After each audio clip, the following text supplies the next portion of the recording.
So I've talked to a lot of patients about the fact that, hey, I watch a lot of TV, especially on Sundays. I end up watching a lot of football.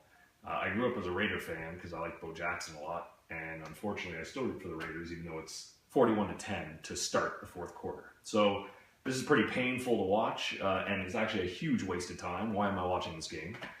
So if we want to make sure that watching TV is not a waste of time, then we can spend a lot of that time trying to roll out and take care of some of the things that we have a problem with. I'm going to be doing a leg workout tomorrow, so might as well prepare for tomorrow's workout tonight. One of the tests that we get a lot of you to do is to look at, hey, do I have enough mobility in the front of my leg and thigh? I should easily be able to kick my heel to my butt or feel as though I have that motion. We see a lot of people get stuck, or if you try to pull yourself in, you have to rotate your pelvis because you're just too tight to the front of your hip and your thigh. So a couple of ways we can clean that up. I'm going to go rumble roller. I can do what most of you do, is roll from the knee to the hip, up and down as many times as you want.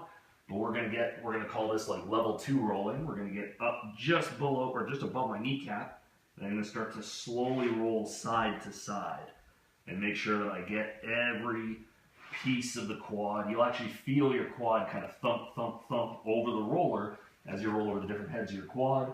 I'm gonna get that all the way up to the top of my hip. I should even be able to feel as though I can create that full range, keeping my pelvis neutral, not letting my back arch out, to loosen up the front of the quad. After I spend a few minutes doing that, I can come over to an ottoman or a chair. I'm going to bring my foot up onto the ottoman, get myself into kind of a little half lunge stance. I'm going to be doing a lot of lunging tomorrow, so this will help prep me for that. I'm going to make sure my pelvis is neutral. I'm going to squeeze my butt. Some of you may not move any more than this. Just having that foot up, keeping that stretch to the front of the quad in front of the hip might be enough.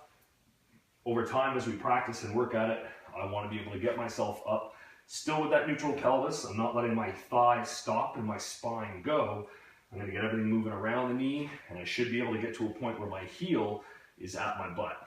I can watch the rest of the disaster that is the Oakland Raiders as I loosen up the front of my hip and my thigh and make this actually productive time and not a waste of time. So give that a try and you'll move a lot better.